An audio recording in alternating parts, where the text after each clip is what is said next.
कृष्णलाल की जय। श्री गिरिराज धरण की जय। श्री भागवत भगवान की जय। करारविंदे न पदारविंदे न मुखारविंदे न विनिवेशयन्तं कक्ष्यपतस्य ऊते शयानं बालमुकुन्दं मनसा स्मरामि। श्रीकृष्ण गोविन्द हरे मुरारी हे नाथ नारायण वासुदेव। जीवेति दश्वामृतमेतदेव गोविन्द दामोदर माधवेति। विक्रेतु कामाखिल गोपकन्या मुरारिपादार्पितचित्तवृत्ति। दद्यादिकं मोहवसादवोचत् गोविन्द दामोदर माधवेति। गृहे गृहे गोपवधू कदम्बा सर्वे मिलित्वा समवाप्य योगं। पुण्यानि नामानि पठन्ति नित्यं गोविन्द दामोदर माधवेति। सुखं शयानानिलये निजेति नामानि विष्णु प्रवदन्ति मर्त्या। ते निश्चितं तन्मयतां व्रजन्ति गोविन्द दामोदर माधवेति। जिह्वे सदैवं भज सुन्दराणि नामानि कृष्णस्य मनोहराणि। समस्तभक्तातिविनाशनानि गोविन्द दामोदर माधवेति। सुखावसाने इदमेव सारं दुःखावसाने इदमेव ज्ञेयं। देहावसाने इदमेव जाप्यं गोविन्द दामोदर माधवेति। श्रीकृष्ण राधा वर गोकुलेश गोपाल गोवर्धननाथ विष्णु। जीवेति दश्वामृतमेतदेव गोविन्द दामोदर माधवेति। गोविन्द दामोदर माधवेति। गोविन्द दामोदर माधवेति। ગઈકાલે બપોરના સત્રમાં આપણે સ્કંદ 10માંથી શરૂઆત કરી નિરોધ લીલા. નિરોધનો અર્થ છે એકાગ્રતા. પરીક્ષિત રાજાએ કહ્યું કે ગુરુદેવ બીજી બધી કથા રહેવા દો, શ્રી કૃષ્ણ મારા ઈષ્ટદેવ છે ને, એ ઈષ્ટદેવની શ્રી કૃષ્ણની કથા મને સંભળાવો. રાજન, તમને કૃષ્ણ કથા આટલી બધી કેમ વાલી છે? તો કે કથા જ એવી છે કે સૌને વાલી લાગે. જેમની તૃષ્ણાઓ નિવૃત્ત થઈ ગઈ છે, જે વ્યક્તિ જીવન મુક્ત છે ને, એને પણ આ કૃષ્ણ કથા વાલી લાગે છે. આ કથા કાન અને હૃદયને આનંદ આપનારી છે. પરીક્ષિત કહે છે કે ગુરુદેવ, દુર્યોધનનું લશ્કર સાગર જેવું વિશાળ હતું. પરીક્ષિતે કૌરવ સૈન્યની ઉપમા આપી, સાગર જેવું. એ સૈન્યરૂપી સાગરમાં દ્રોણ, ભીષ્મ જેવા મગરમચ્છ હતા અને મારા દાદા પાંડવો તો નાની માછલી જેવા હતા. અરે દેવો પણ ભીષ્મ દ્રોણને હરાવી ન શકે તો મારા દાદા પાંડવોની તો સે વિશાળ. શ્રી કૃષ્ણના ચરણને નૌકા બનાવી મારા દાદા પાંડવો સાગર પાર કરી ગયા. સુખદેવજી કહે છે કે પરીક્ષિત, તમારા દાદા ઉપર શ્રી કૃષ્ણએ કૃપા કરી હતી એ વાત તો સમજાય, પણ તમને શા માટે આ કથા પ્રિય છે? તો કે શ્રી કૃષ્ણએ મારા પર પણ એટલી જ કૃપા કરી છે. હું મારી માતાના ગર્ભમાં હતો ત્યારે શ્રી કૃષ્ણએ મારી રક્ષા કરી હતી. ઈશ્વરને છે ને શરણાગત અતિશય વાલા છે. ભગવાન પોતાના સ્વજન કરતાં પહેલાં પણ શરણાગતની રક્ષા કરે છે. જો ભગવાન દ્વારિકા જતા હતા ને ત્યારે ઉત્તરા દોડતા આવ્યા, મારી રક્ષા કરો. ત્યારે ભગવાને દ્વારિકા જવાનું મુલતવી રાખ્યું હતું અને ઉત્તરાના ગર્ભની રક્ષા કરી પોતાનું કામ પડતું મૂક્યું હતું.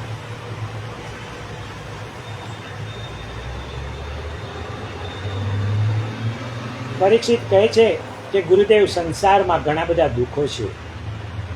સુખદેવજી પરીક્ષિતને કહે છે કે રાજન, તમે 4 દિવસથી કાંઈ લીધું નથી, ભોજન નહીં, પાણી નહીં, તમે કંઈ પાન કરી લો, પછી કથાનો પ્રારંભ કરીશ. તો કહે છે કે ત્યારે મને ભૂખ લાગી હતી. જ્યારે મેં ઋષિના ગળામાં સર્પ નાખ્યો ને, એ ભૂખને લીધે થયું. હું શિકાર કરવા ગયો તો મને ભૂખ લાગી.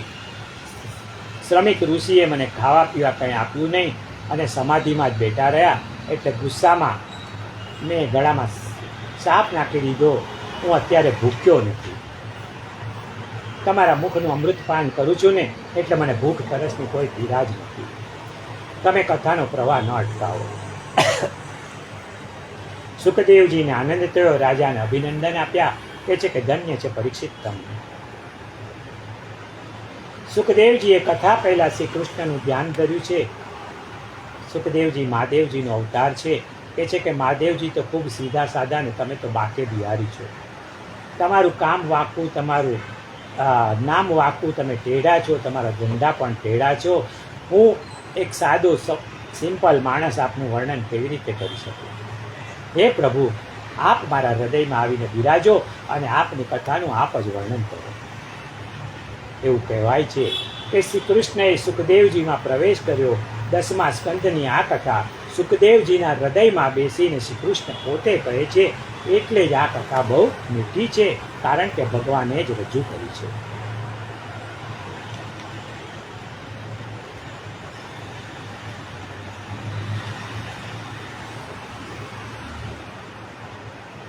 પૃથ્વીને કોનો ભાર લાગે છે?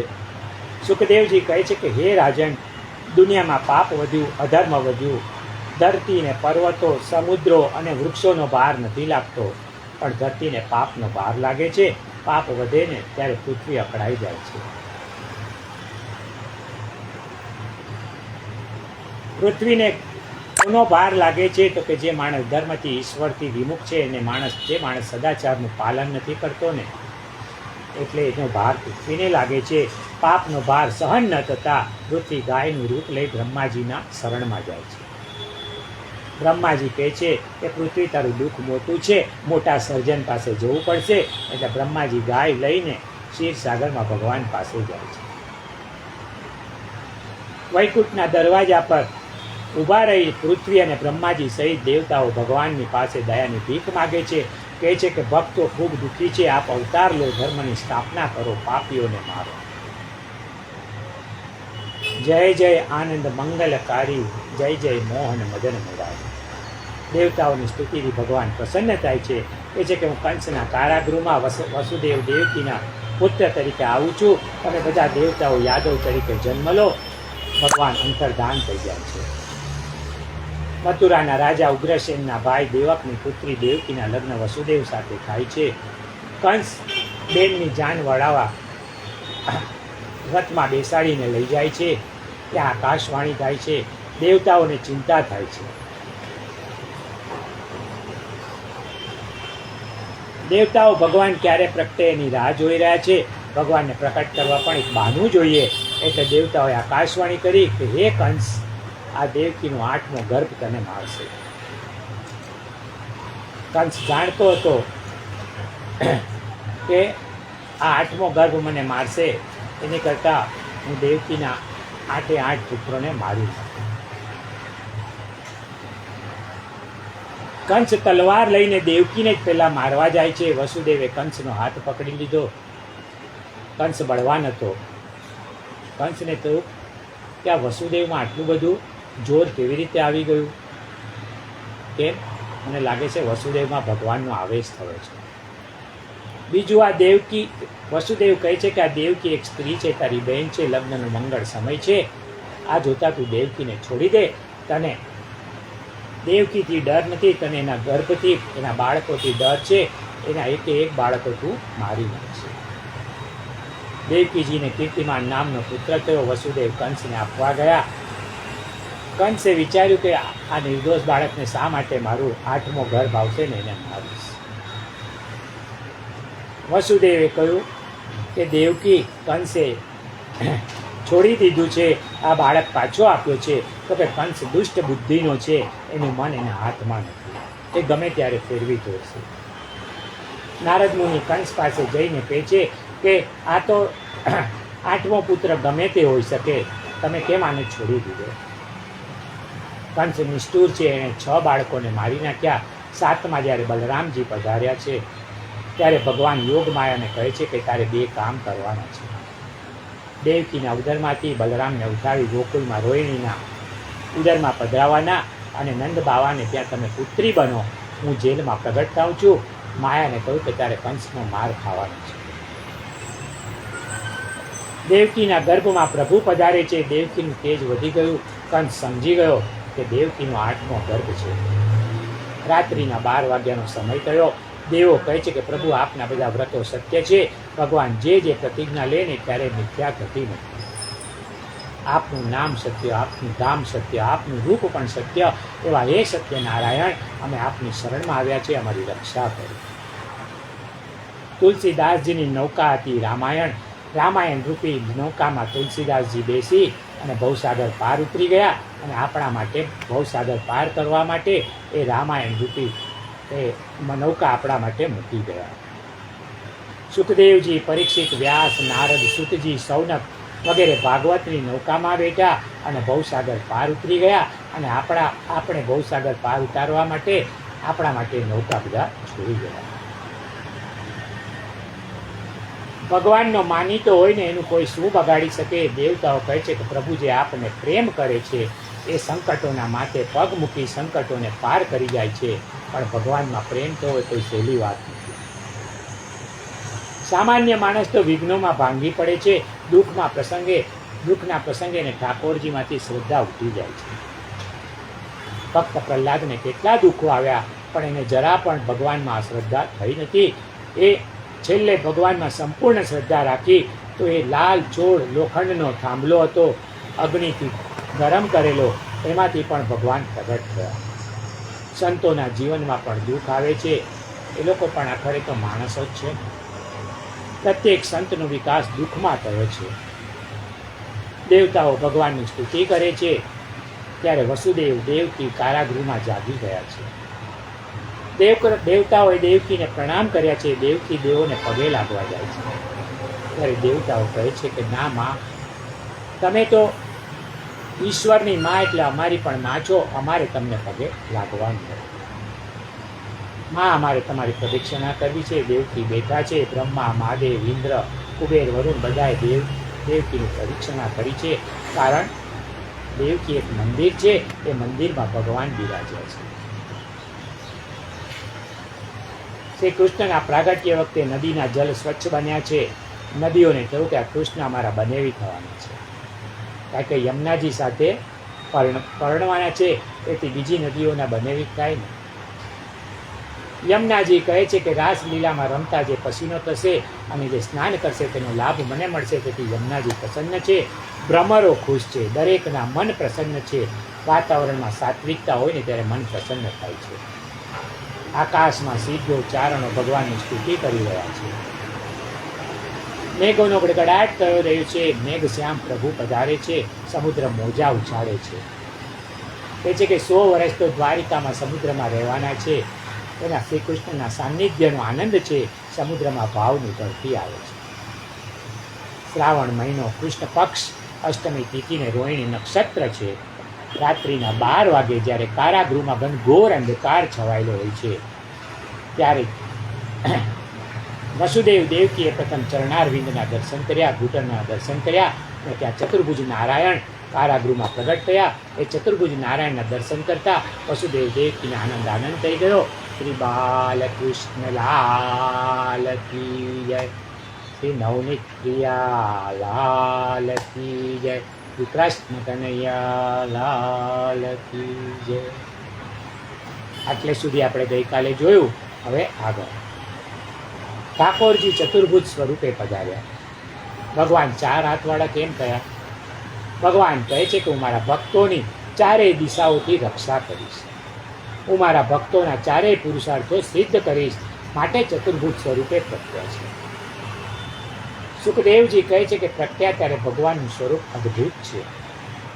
જે સ્વરૂપનું દર્શન ન થઈ શકે, જે સ્વરૂપનું દર્શન થઈ શકે પણ વાણી જેનું વર્ણન ન કરી શકે ને, એ અદ્ભુત કહેવાય. દર્શન કરી શકો પણ શબ્દોથી એમનું વર્ણન તમે કોઈને ના કરી શકો, કારણ ઈશ્વર મન વાણીથી પર તત્વ છે, એને શબ્દોની સાંકળથી બાંધી શકાય નહીં. ભગવાનના 4 હાથમાં હથિયાર છે, એ ભક્તોની રક્ષા માટે છે, એમના પોતા માટે નથી. આપણે પોતાની રક્ષા માટે હથિયાર રાખીએ છીએ, ત્યારે ભગવાન ભક્તોની રક્ષા માટે હથિયાર રાખે છે. એમને કોઈનો ડર નથી. ઠાકોરજીએ પીતાંબર પહેર્યું છે, ગળામાં કૌસ્તુભ માળા છે. વસુદેવજીને ઠાકોરજીના દર્શન કરતા આંખમાં અશ્રુ આવી ગયા. અતિ આનંદમાં 4 કામ થાય. અતિ આનંદમાં માણસ ગાવા લાગે, માણસ નાચવા લાગે. અતિ આનંદમાં માણસ લૂંટાવે, કરકસર ન કરે. ભલે બાપ કંજૂસ હોય ને, પણ દીકરાના લગ્ન વખતે અતિ આનંદમાં આવી જાય, 100 રૂપિયાની નોટો દીકરાના માથા પર ફેરવી અને બેન્ડવાજાવાળાને આપી દે છે. અતિ આનંદમાં કંજૂસ પણ ઉધાર થઈ જાય છે. અતિ આનંદમાં માણસ રડે, આંખ એની ભીની થઈ જાય. 10 વર્ષે દીકરો વિદેશથી આવતો હોય ને, ત્યારે મા બાપ દીકરાનું મોઢું જોવે ને, ત્યારે એમની આંખમાં આંસુ આવે છે. વસુદેવે ભગવાનના દર્શન કર્યા છે, ત્યારે એમની આંખો ભીની થઈ ગઈ. કહે છે કે મારા જેવા સામાન્ય જીવ ઉપર આપે કેટલી કૃપા કરી. મારે ત્યાં પુત્ર બની ને પધાર્યા, પરંતુ પ્રભુ મારી વેદના આપને હું શું કહું?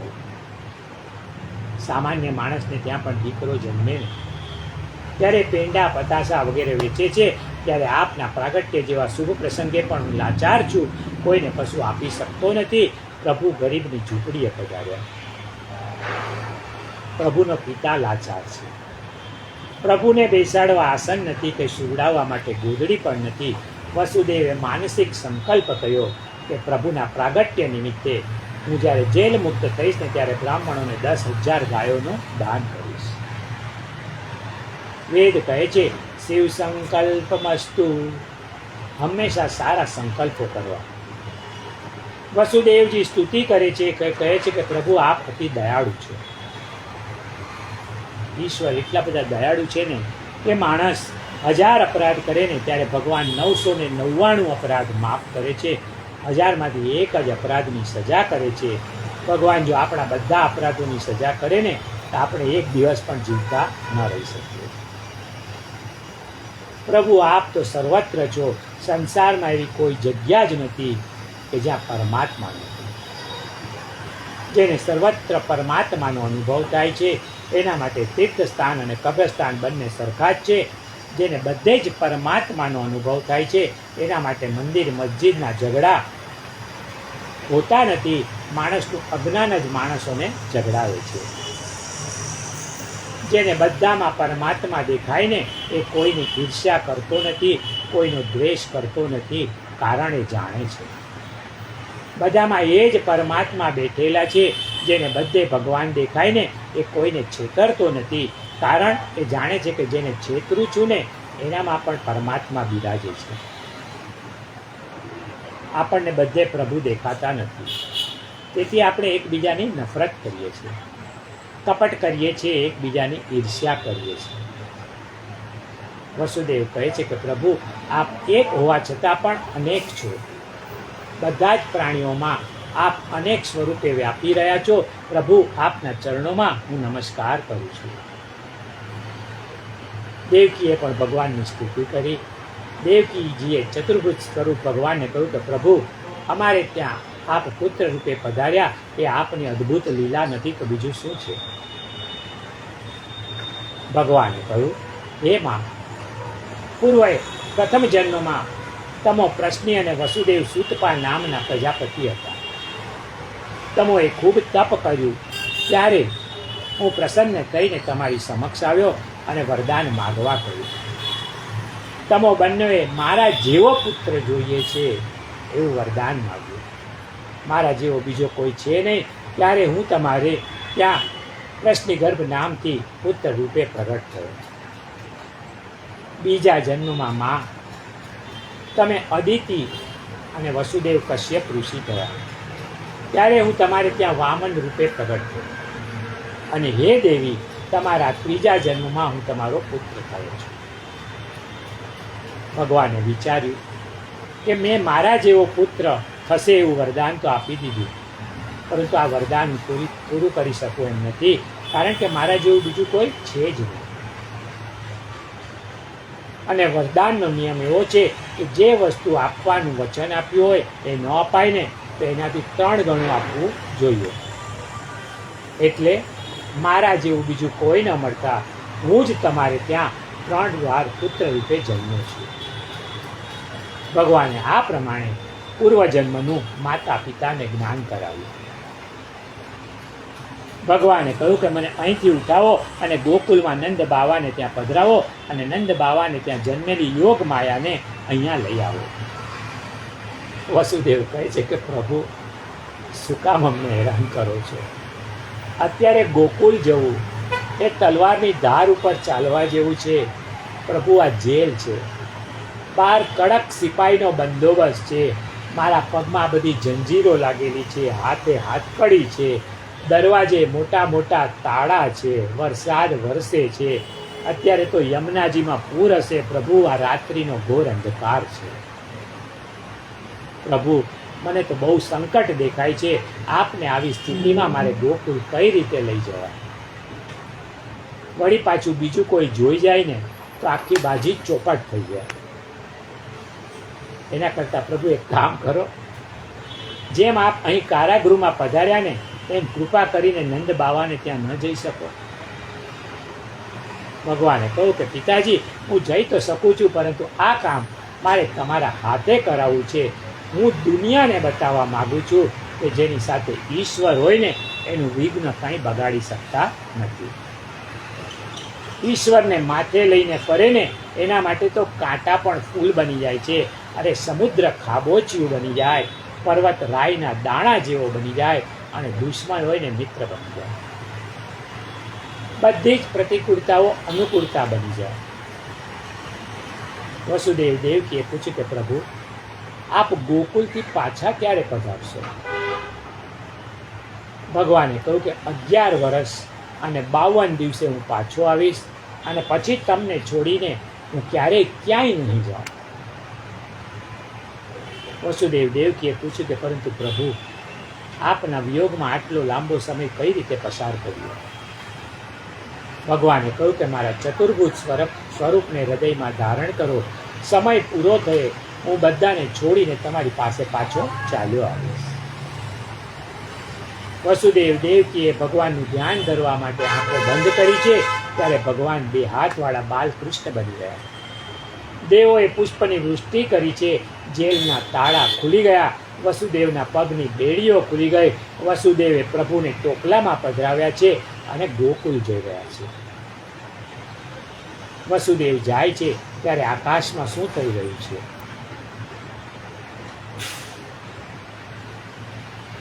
આકાશમાંથી ઝરમર વૃષ્ટિ થઈ રહી છે, જલવૃષ્ટિ થાય છે. વરસાદ કેમ પડતો હતો? તો કે મેઘરાજાને થયું કે વસુદેવ પ્રભુને લઈને ગોકુળ જાય છે, ત્યારે રસ્તામાં એમને કોઈ જોઈ જશે ને તો એ કંસને કહી દેશે અને રહસ્ય ખુલ્લું થઈ જશે. એટલે મેઘરાજાએ વરસાદ નાખ્યો. રાત્રિના સમયે વરસાદ હોય ને તો ત્યારે કોઈ ઘરમાંથી બહાર નીકળે નહીં, અને આ બનાવની જાણ કોઈને થાય. વસુદેવ ગોકુળ તરફ જાય છે. યોગ માયાના આવરણથી તમામ લોકો નિંદ્રામાં આધીન છે.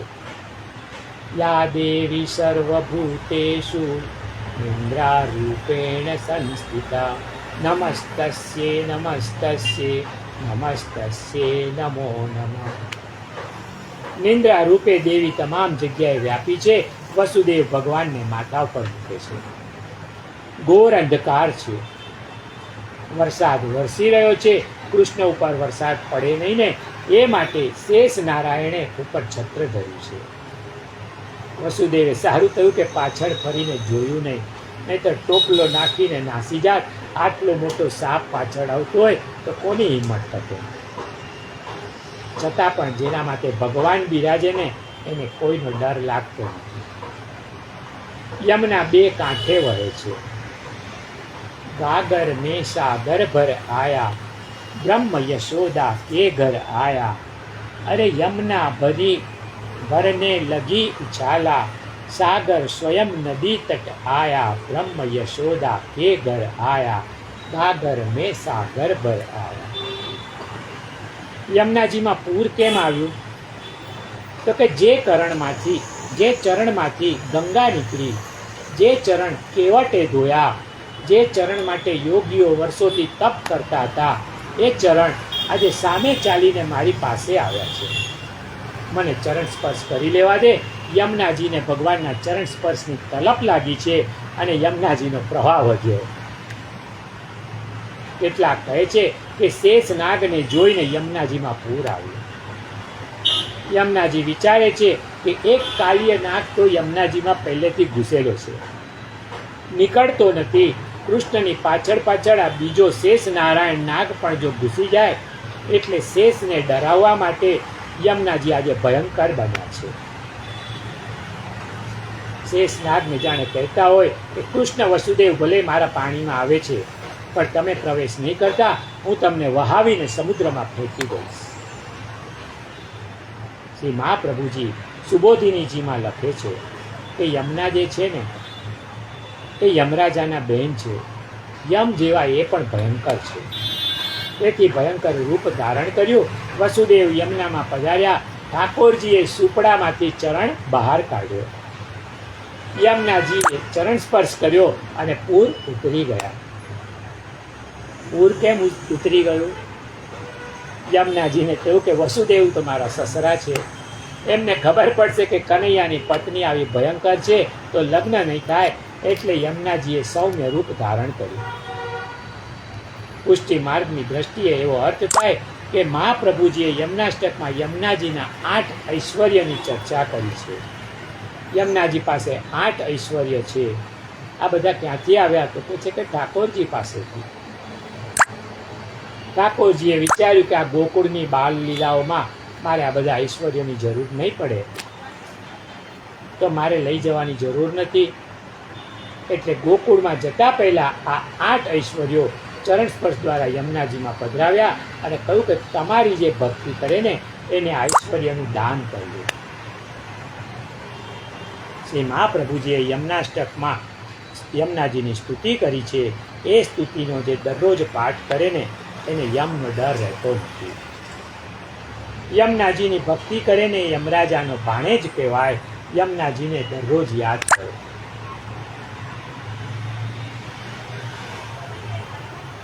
વસુદેવજી પ્રભુને લઈને નંદાલયમાં આવ્યા. યશોદાજી જે ઓરડામાં હતા ને એ ઓરડામાં એક દીપક સળગી રહેલો હતો.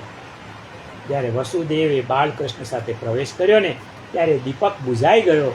દીપકને થયું કે શ્રી કૃષ્ણ એ કુલ દીપક છે.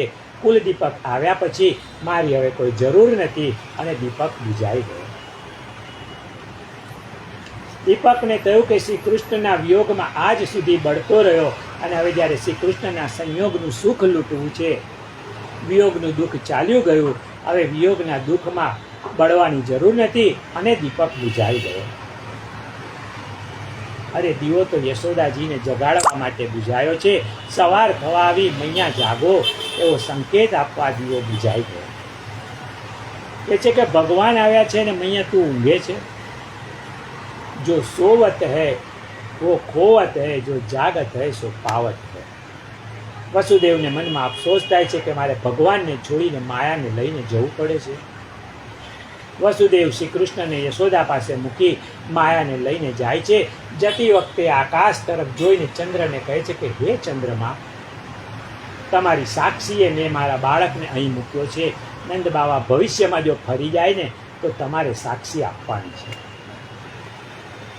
વસુદેવજીના ગયા પછી ઠાકોરજી રડે છે.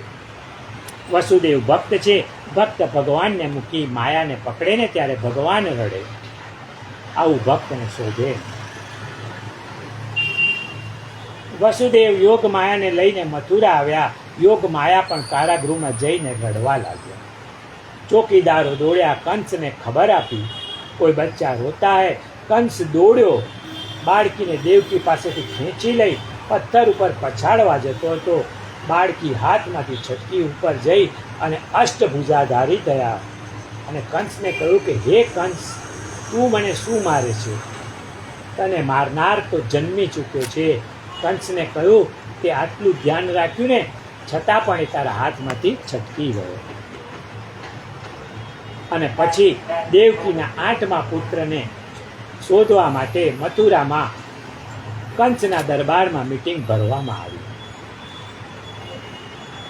આ બાજુ અહીં ગોકુળમાં નંદ બાવા વહેલા સવારે બ્રહ્મ મુહૂર્તમાં ઉઠ્યા છે. ગાયો પાસે જઈને કહે છે કે ગૌ માતા, તમારે જેમ વાછરડો છે ને એમ મને દીકરો આપો. હું આ દીકરાને તમારી સેવામાં અર્પણ કરીશ. દીકરી ન આપતા દીકરો આપજો, જેથી એ ગાયોની સેવા કરી શકે. ગાયો કહે છે કે બાવા, હતી તો દીકરી, પણ એ મથુરા મોકલાવી દીધી છે અને લાલાને અહીં તેડાવ્યું છે. યશોદા મૈયા વહેલી સવારે જાગ્યા છે. સાવ સવારના યશોદાજી જાગિયા, કૃષ્ણ મુખ જોઈ હર ખાયા. વધામણા રે ગોકુળ ગામના, આજે વધામણા રે ગોકુળ ગામના. યશોદાએ કાન કુંવર જાયા, વધામણા રે ગોકુળ ગામના. દાસી દોડીને આવી નંદરાજ પાસે, મંગલ સંદેશા સુનાવ્યા. વધામણા રે ગોકુળ ગામના, આજે વધામણા રે ગોકુળ ગામના. ગોકુળની ગલીઓમાં દૂધ દહીં રેલિયા, નાચંતા નંદજીના ઘેર સૌ આવ્યા. વધામણા રે ગોકુળ ગામના. રજની નર નારના મુકતયા મીતયા, ભૂદેવે આશિષ વર્તાવ્યા. વધામણા રે ગોકુળ ગામના, આજે વધામણા રે ગોકુળ ગામના. ગોવિંદનો નાથ આવ્યો આહિરને ઝૂંપડે, ગોપીઓએ પ્રેમથી ઝુલાવ્યા. વધામણા રે ગોકુળ ગામના, આજે વધામણા રે ગોકુળ ગામના.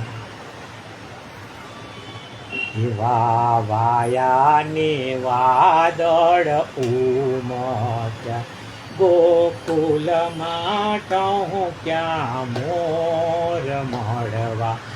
આવો સુંદર વર સામળ્યા, તમે મળવા તે નાવો સામાતે.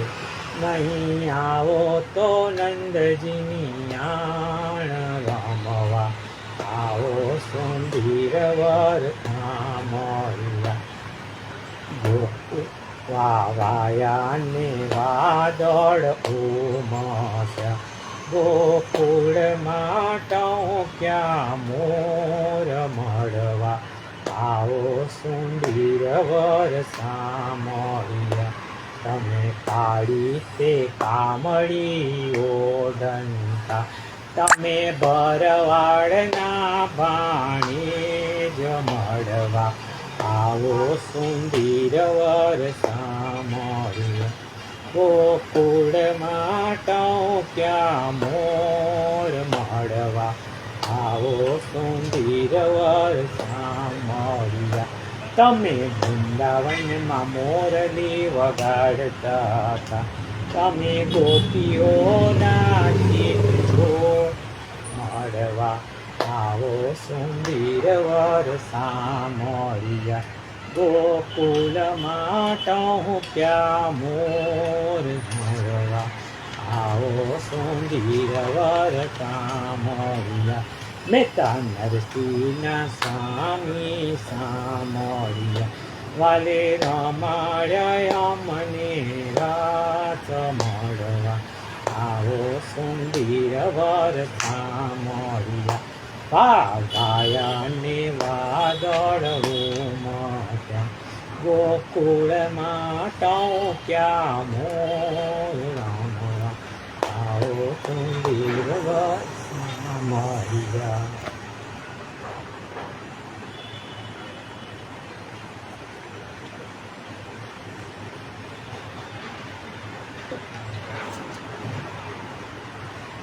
વહેલી સવારે માં યશોદાજીની આંખ ખુલી.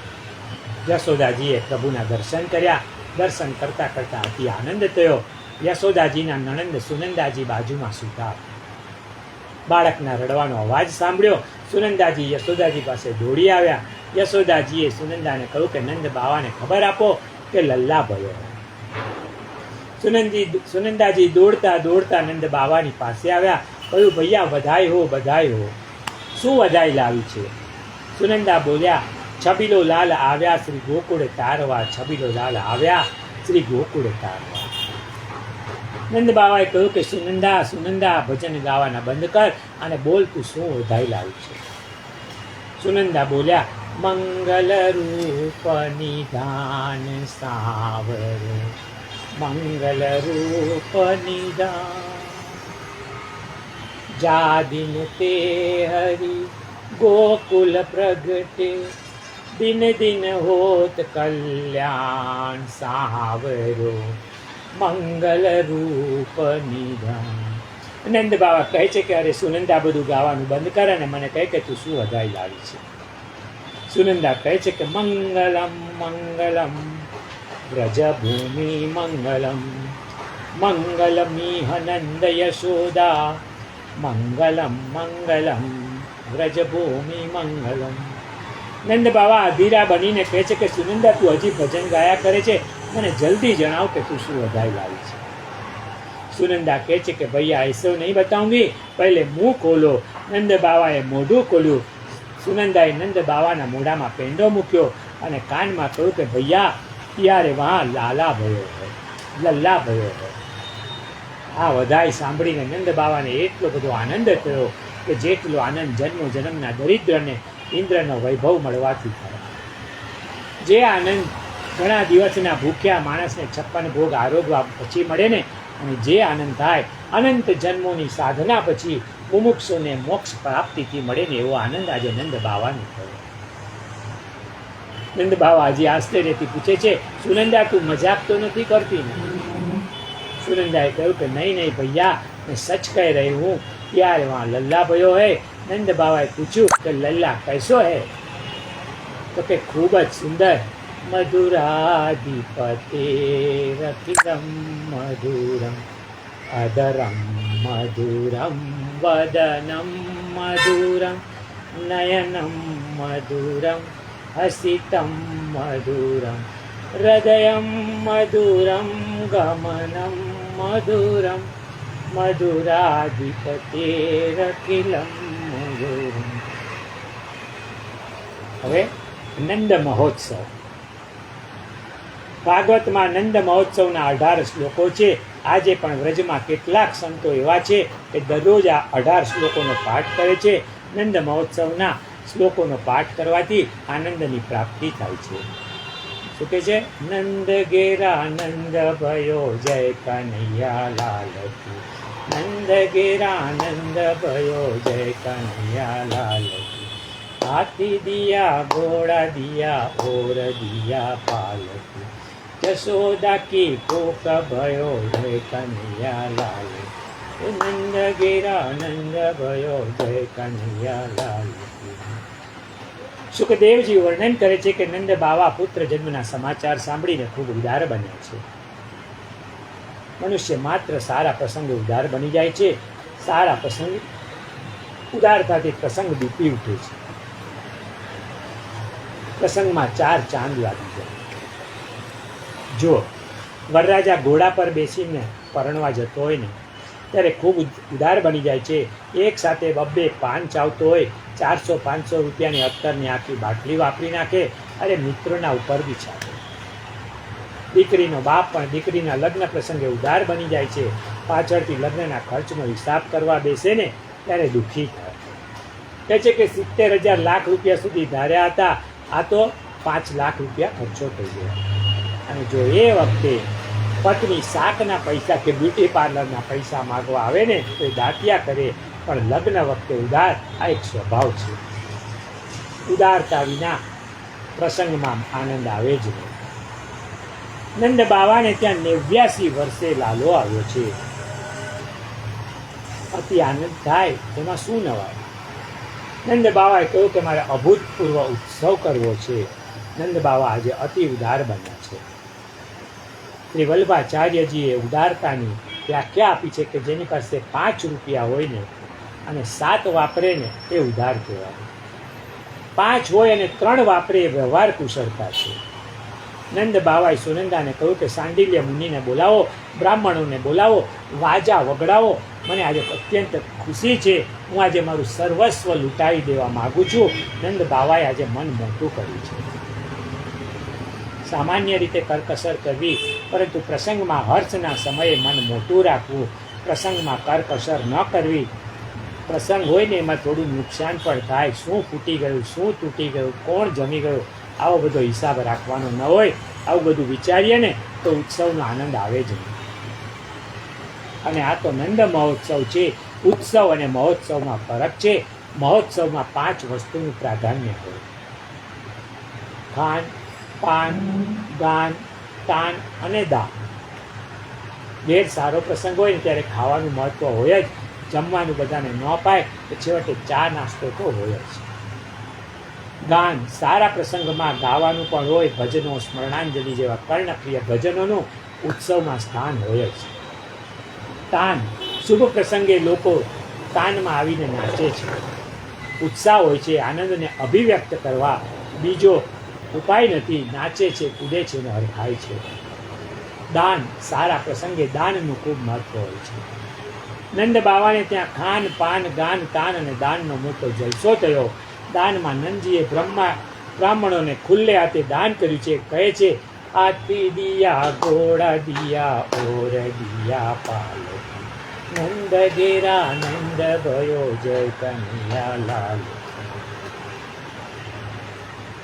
નંદ બાવાએ 2 લાખ ગાયોનું દાન કર્યું છે.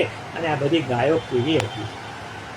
દરેક ગાયના શિંગડા સોનાથી મળેલા, રૂપાની ખરીઓ, ગળામાં સોનાની ઘંટડી, ચારેય પગમાં સોનાના ઝાંઝર, રેશમી વસ્ત્ર ઓઢાડી, હળદરના થાપા લગાડી બ્રાહ્મણોને આપ્યું. નંદ બાવાએ બ્રાહ્મણોને ખૂબ દાન આપ્યું. દાન છે ને ઉત્તમ વસ્તુનું કરવું. નકામી વસ્તુ આપવાથી કોઈ ફાયદો થતો નથી. બ્રાહ્મણોએ કનૈયાને આશીર્વાદ આપ્યા છે. બ્રાહ્મણો ઉપરાંત શુદ્ધ પૂર્ણોક્ત આશીર્વાદ આપનારા, માગધ વંશનું વર્ણન કરનારા અને બંદીજન સમયને અનુકૂળ પ્રાસંગિક ઉક્તિથી સ્તુતિ કરનારા સ્તુતિ કરવા લાગ્યા. ગાયકો ગાવા લાગ્યા અને અનેક પ્રકારના વાજિંત્રઓ વાગવા લાગ્યા. નંદ બાવાએ નંદ મહોત્સવમાં ખૂબ લૂંટાવ્યું ને છતાંય કાંઈ ખૂટ્યું નહીં. સારા કામમાં લક્ષ્મી વાપરવાથી ક્યારેય ખૂટતી નથી, વધે છે.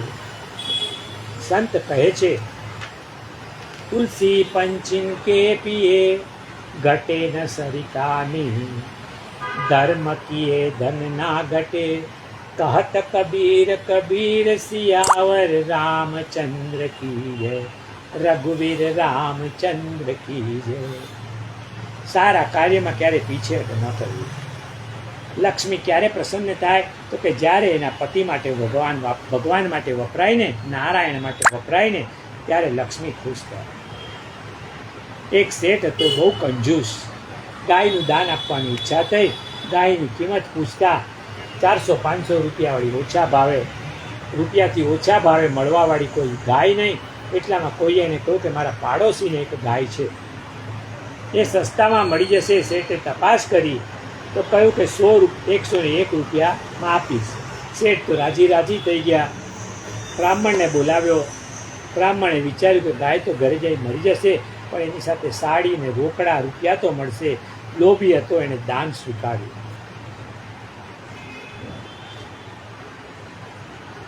ઘેર જઈને 45 મિનિટમાં તો ગાય યમલોકમાં પહોંચી ગઈ. શેઠનું અવસાન થયું ત્યારે યમરાજાએ ચિત્રગુપ્તને આ શેઠની ફાઇલ લાવવા કહ્યું. ચિત્રગુપ્ત એટલે આપણે ગુપ્ત રીતે જે પાપ પુણ્ય કરીએ ને એ ચિત્ર એની ફાઇલમાં આવી જાય. આવી કામગીરી કરનારને ચિત્રગુપ્ત કહે છે. ચિત્રગુપ્તે કહ્યું કે આ શેઠે એના જીવનમાં એક ગાયનું દાન કર્યું છે, પણ ગાય 45 મિનિટ પછી મરી ગઈ. એટલે આ શેઠને 45 મિનિટ માટે એની જે ઈચ્છા હોય ને એ સુખ સગવડ આપી શકાય. 45 મિનિટ પછી આ માણસ નરકમાં જશે. શેઠને પૂછવામાં આવ્યું કે 45 મિનિટ માટે તમને શું જોઈએ છે? તો કહે છે કે મેં દાનમાં આપેલી ગાય છે ને એ વાઘ બની જાય.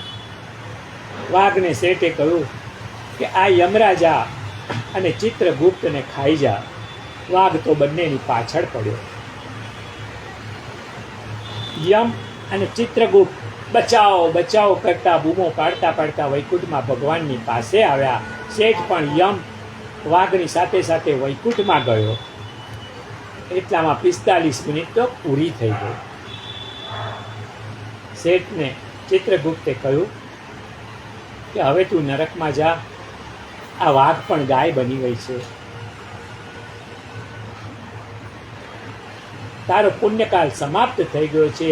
શેઠે કહ્યું કે ચિત્રગુપ્ત, એક વાત કહું છું. મેં ભાગવતની ઘણી કથાઓ સાંભળી છે. એમાં એવું લખ્યું છે કે વૈકુંઠમાં જાય ને એને નરક મળતું નથી. તમારા ચોપડામાં જુઓ, જેને ભગવાનના દર્શન થાય એને નરકમાં જવું પડે ખરું? ચિત્રગુપ્ત વિચાર કરતા થઈ ગયા અને માત્ર કરવા ખાતર કરેલા દાનના પુણ્યથી આ કંજૂસ શેઠને સ્વર્ગની પ્રાપ્તિ થઈ. આ છે દાનનો મહિમો.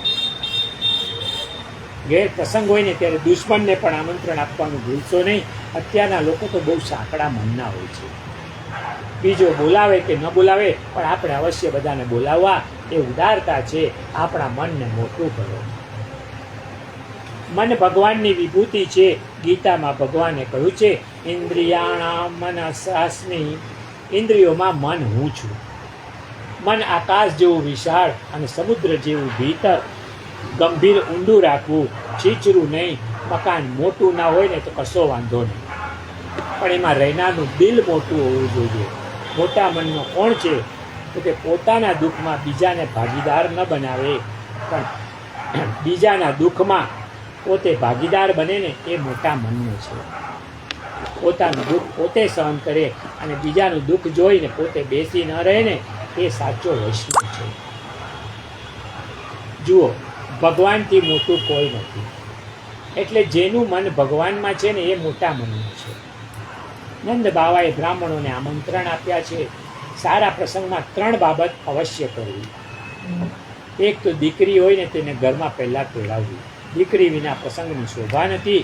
બીજું, બ્રાહ્મણોને આમંત્રણ આપો. બ્રાહ્મણો વેદ જ્ઞાન છે, શાસ્ત્રોના નિષ્ણાત છે.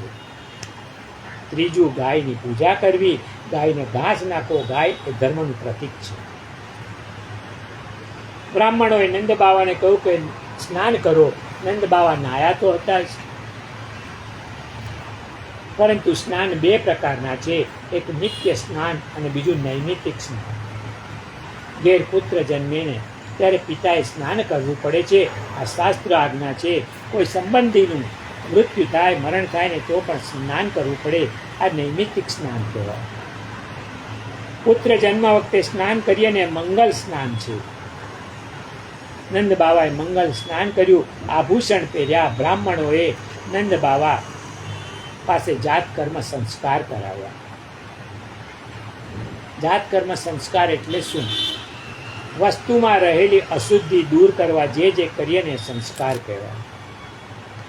વ્યક્તિ કે વસ્તુની અશુદ્ધિ દૂર કરવા જે ક્રિયા થાય એ સંસ્કાર કહેવાય. કેટલીક જન્મજાત અશુદ્ધિઓ હોય છે, વેદ મંત્રો દ્વારા એ દૂર કરવામાં આવે ને એ જાત કર્મ સંસ્કાર છે. આ સંસ્કારમાં શિશુને એના પિતા કહે છે, અસ્મા ભવ પરશુ ભવ હિરણ્યસ્મસ્કૃતમ ભવ આત્મા વય પુત્ર. અસ્મા ભવ કે છે કે તું પથરા જેવો અડગતા તારા જીવનમાં ધ્યેય સિદ્ધાંતો પથ્થરની જેમ અડગ રહો. પરશુ ભવ એટલે કે અડગ રહેજે પણ ખતરનાક નહીં. જીવનનો માર્ગ એ નેશનલ હાઈવે નથી. અરે માર્ગમાં ખડકો આવશે અને બેટા સંકટની વાડ આવે ને ત્યારે એને અટક્યા વિના સંકટરૂપી વાડને કાપીને આગળ વધશે. હિરણ્યમાં સ્કૃતમ ભવ, બેટા તું સુવર્ણ જેવો તેજસ્વી બની 100 વર્ષ જીવજે. 100 વર્ષ કોણ જીવે?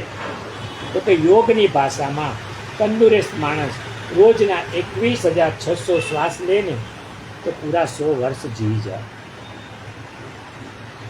મન શાંત હોય ને તો શ્વાસની ગતિ નિયમિત રહે છે, પણ આપણે ચિંતા ઉત્પન્ન કરનાર કર્મ કરી શ્વાસની ગતિ વધારીએ છીએ અને અશાંતિ વધારનારા કર્મ આયુષ્યને ઘટાડે છે.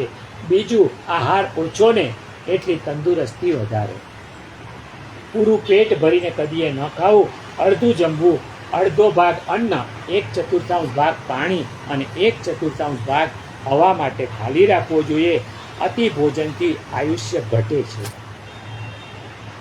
અને છેલ્લે આત્મા વય પુત્ર, બેટા તું મારું જ સ્વરૂપ છે. પુત્ર પિતા રૂપે જન્મે છે.